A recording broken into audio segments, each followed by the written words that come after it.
Hi, 3,691 people. This is your ultimate guide to pricing automation services for your AI agency. First, I'll explain how I came up with my pricing strategy while making $200,000 selling AI solutions. Two, I will share a few real life examples from my agency of the clients and how they were asking about the prices and what their concerns were. And three, we will come up live with the pricing for a real life client so that you can see how I think about certain things and what I take into the consideration when I price my services. First, you need to understand who you are. This is the basics. You can be either a freelancer, agency, consultant, or a software. And I'll explain what I mean by the software. It doesn't mean that you are actually building the software. It means that some businesses might think that you are a software since it's an AI thing, and they will perceive you as a software. Again, this is a real, example that I want to show you from one of our clients. Now, when you are a freelancer, just a quick overview. Obviously, there are multiple ways how you can get clients and how you can position yourself, but primarily you would probably work with something like Fiverr or Upwork. I've never dealt with Fiverr. I order from Fiverr a few times a week for different purposes for my ecom brands and for Quimple, but I'm not sure how people and how much like people making money there, just because the services there are cheaper. Upwork is great, this is the biggest freelance platform, but we're not going to talk about it here. But these are kind of your options when it comes to the agency. Again, it really depends on who you are, what is your background, but essentially you would probably acquire clients through cold outreach when you're starting out if you don't have any connections and you cannot partner with anyone. So it's either going to be cold emails with the softwares like SmartLead or Instantly, or you're going to depend on the LinkedIn outreach, right? So again, depending on the niche with the softwares like HeyReach or Dripify. When it comes to the consultants, which I don't recommend you to choose this, and one clarification, I'm not saying that one is better than others. I think that you should not go with a consultancy, and you should be aware of that some clients that you will compete with the softwares, and that some clients can think that you're a software business. That's why you should kind of position yourself differently. So these are kind of not the best options. So this is the option that you need to be aware of, and this is not the best option to start. So you kind of left with these two. You should not start with a consultancy because there's a huge brand involvement needed. People need to trust you. I'll be honest, I still don't position myself as a consultant, and I don't sell a lot of the consultant services. I do sell consultancy for the people that are looking to sell AI and implement AI into their existing offerings, right? If they're an agency, and I help them to kind of add AI offerings, right? But when it comes to the actual selling it to the businesses, I don't do the consultancy because I'm not interested in charging a few $100s to explain how certain things work. That's why plus I'm not always comfortable to do that just because of the model. So if you're gonna reach out to the business and say that you are a consultant, there's literally almost zero ways that you would close the client, just because again, they are, for the consultants, usually they reach out to you, right? But you should partner with the guys that are consultants in specific niches so that you can fulfill the services on the back end. And we will talk about it later when we discuss about acquiring clients and pricing the strategies. For the software, as I already mentioned, it doesn't mean that you will build a software or even a productized service. It means that some people, when you reach out to them and offering services, especially even right now, so especially in a few years, there you will compete with real software. So imagine a business has a CRM, right, or management software. All of the modern softwares will eventually integrate AI. That's why they are making it harder for us, for AI agency owners, to offer our services, because essentially they can get out of the box solution from the software and they don't need to hire anyone, or they can again hire a consultant or a freelancer. That's why the freelancers is good. Freelancers is a really good thing, because they can go to Upwork, hire someone cheap to help them to implement certain things inside the software that already has the AI. I think AI features. I think you get the idea. So what I'm saying is that you will compete with them. More and more people will hear that like their software. So for example, if they're using something like the NetSuite, or if they're using, obviously HubSpot is the popular thing, they are integrating AI. And the questions that you may get asked is like, hey, but our software is already integrating the AI, but so that's why we want to wait for them to release the features. And this was a huge pain point for us and for me when I was trying to convert people from the cold emails. So for example, this is one of the use cases from cold outreach that I did recently. As you can see, I will blur most of the information. I reached out to this business offering our services, and from the cold email, I was not saying that we are offering AI services. I was personalizing my email and I was letting them know, so it was pretty clear that we are not a software. I was not mentioning it specifically, but it was pretty clear. They said that, thank you, Eugene. Thank you for your message, Eugene, but we're not in need of a new software. And that was a very unfortunate thing for me to hear. Again, I was kind of prepared for this just because I've sent like hundreds and thousands of emails, plus I hopped on like hundreds of different calls. That's why I'm like pretty aware of what people are concerned about. So, but here you can see that obviously since it's new and AI, people think about AI as a technology. And when they think about the technology, most of them think about a software. That's why maybe they were, and I actually had a pretty long discussion with them. And honestly, at the end of the day, I was able to close a prototype, but we did not close the deal afterwards. As you can see, there's huge conversation. So essentially, for the second message, I explained them that this is not we were not offering a software, right? Then I followed up, then they didn't reply, and if I remember correctly, I called them then, and we hopped on the call, and then was like the conversation about the prototype. So the problem was that they were integrating a new management system, and in their mind, they didn't need another management system, even if it has additional functionalities, because usually this is the pain in the ass to integrate and to move to a new software. That's why they were very skeptical about it. But when I explained that we're just integrating to their software, and that was kind of the problem when we developed the prototype, they liked it. But since they were moving to a new software, the solution that we've been building needed to connect to their system, and they were not sure what system they're gonna use and they're gonna stick to. They didn't know that. They asked me to follow up in 2025. We'll see, but usually they won't proceed with this thing. But they weren't not sure, okay, so how to actually do that, because they were in the implementation process. But again, I was able to close the prototype, even though they initially thought that we're not a good fit. But most of the clients will not reply. Most of the clients will not even consider your solution when you mention the AI. So again, I'm not saying as a negative thing. I'm saying this so that you understand that you need to be aware of this thing, and you need to, when you craft your messages, when you craft your offers, when you craft your scripts, you need to be aware of the things that people, especially if you're reaching out to local businesses that are getting a lot of the messages from the software that offering them different services from the productized services.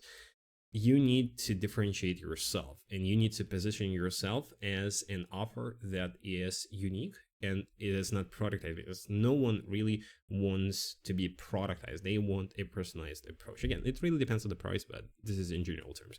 So again, if you are planning to go to the software, probably X is your best friend, if we're not talking about the paid ads. And for the consultancy, the Reapify. So these are both of the LinkedIn automation tools. So for the consultants, again, you can position yourself as a consultant technically, which I do not recommend you to do, but you can, right, in a specific niche. And your go-to thing would be LinkedIn. You can do that on X, but again, it really depends on the niches. You can do it on YouTube. It's super dependent. I will do a separate video about the content. Now, these are all the pricing, like actually pricing strategies that you're probably going to use. So freelancer, agency, consultant, software. So if you're a freelancer, you probably charge per hour or per project.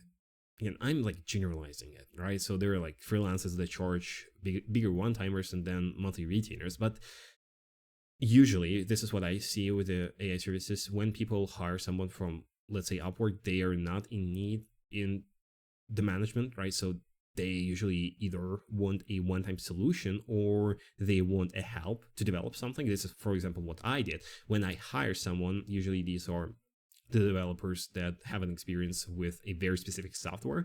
So I hire them. I'm not looking for the management, right? So I'm looking for the thing, either, consultancy again, so that they can teach my developers on how to like do certain things with the software, or they do one thing for us and then we're done.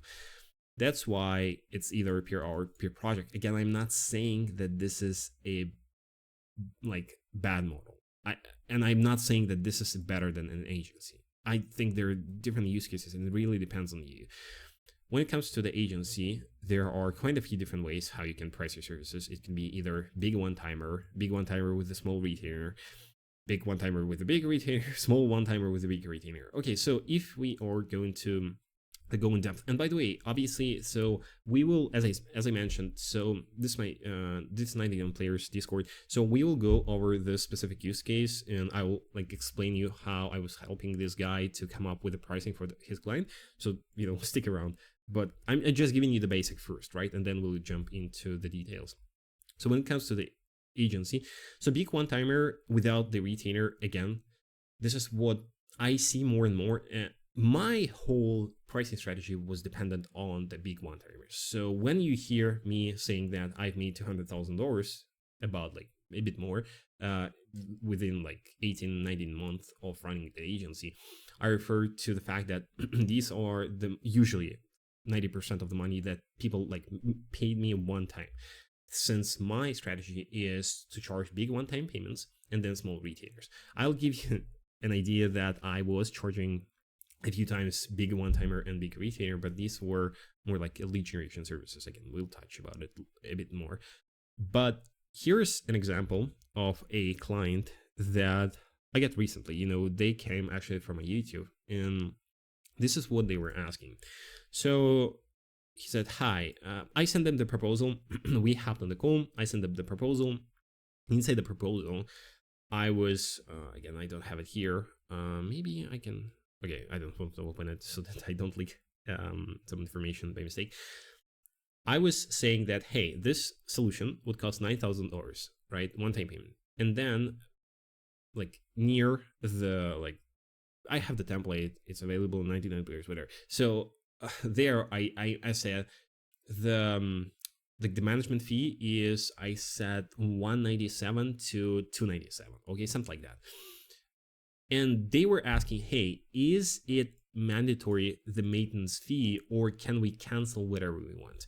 So when you receive this message, what does it tell you? Okay, it could tell you two things. The first one, which is kind of the most obvious, is that the proposal is not clear, right?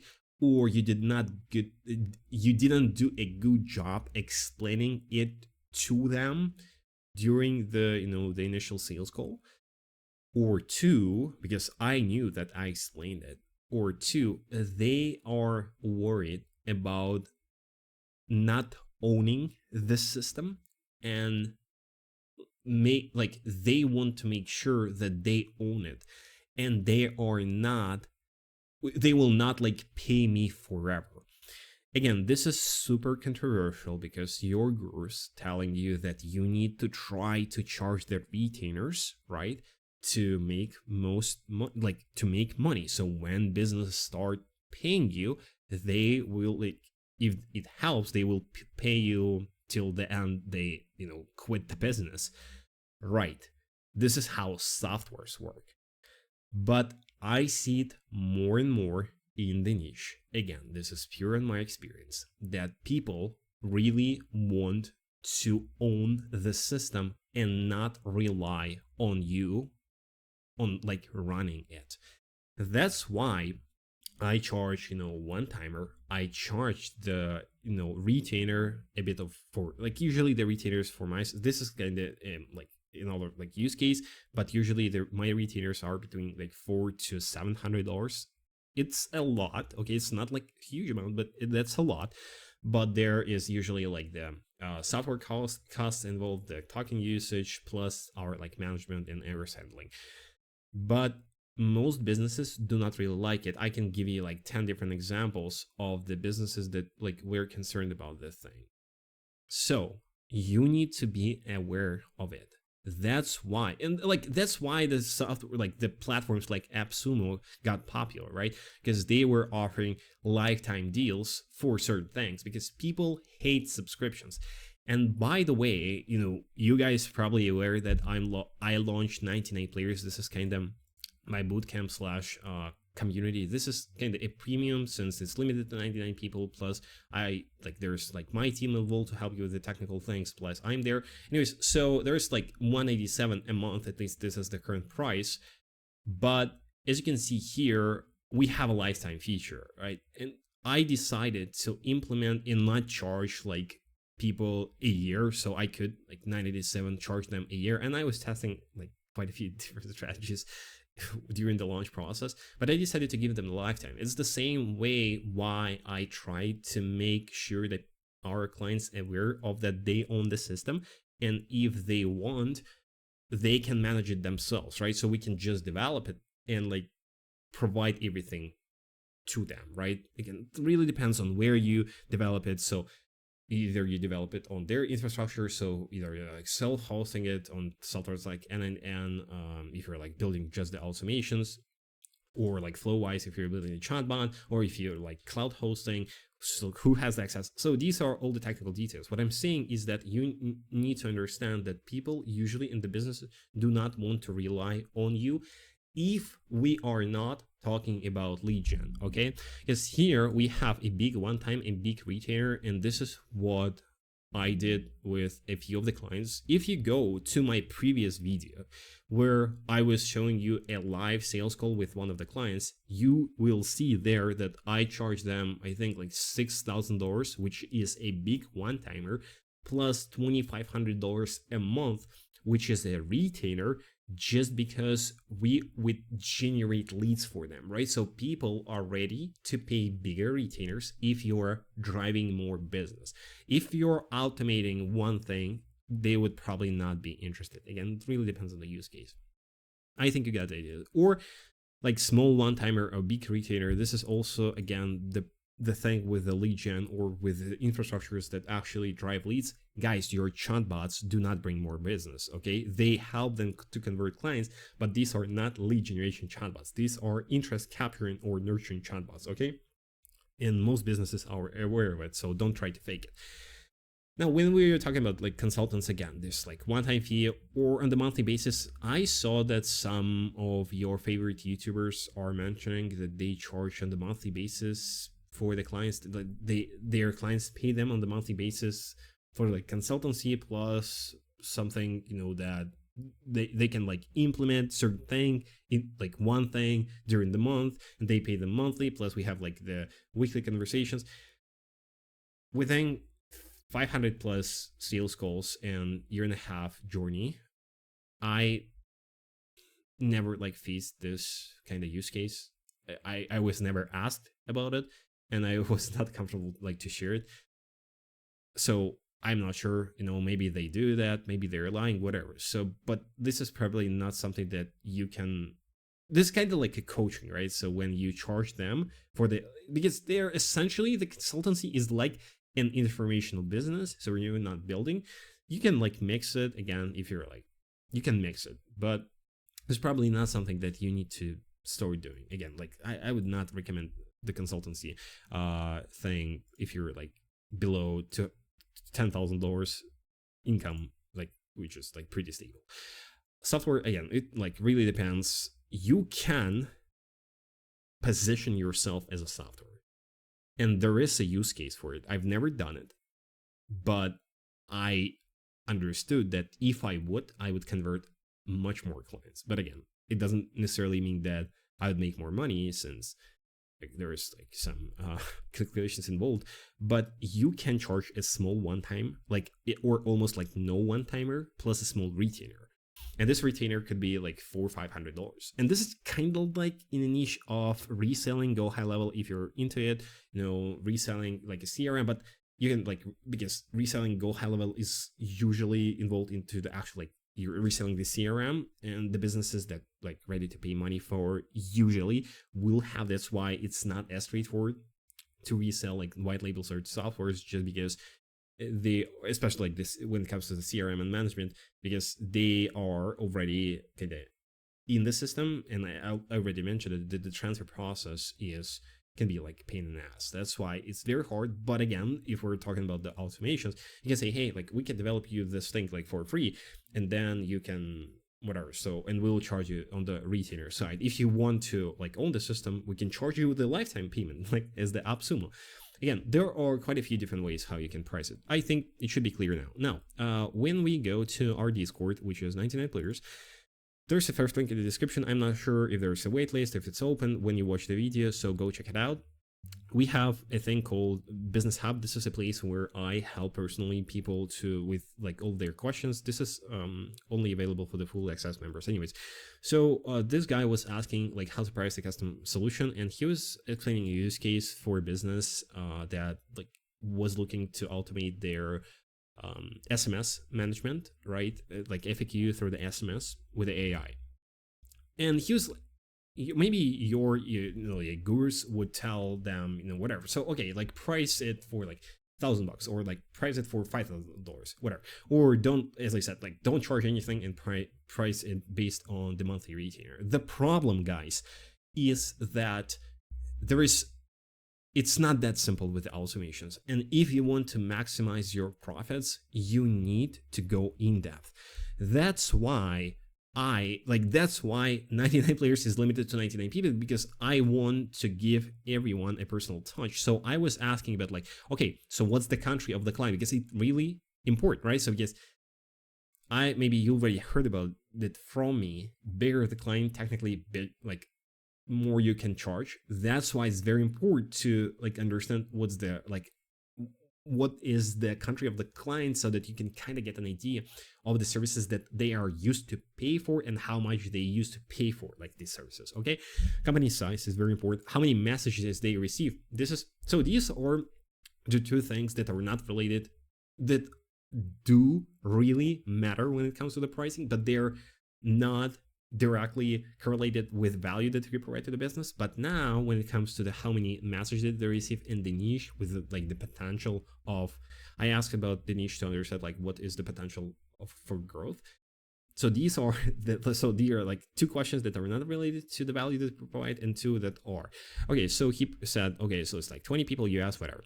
So I said that I didn't really understand what they do. So they're like serving like kind of the restaurant, and they have like a lot of the FAQs. Okay. So I said, how did they, then I asked, how did you get the client? Because it also very important.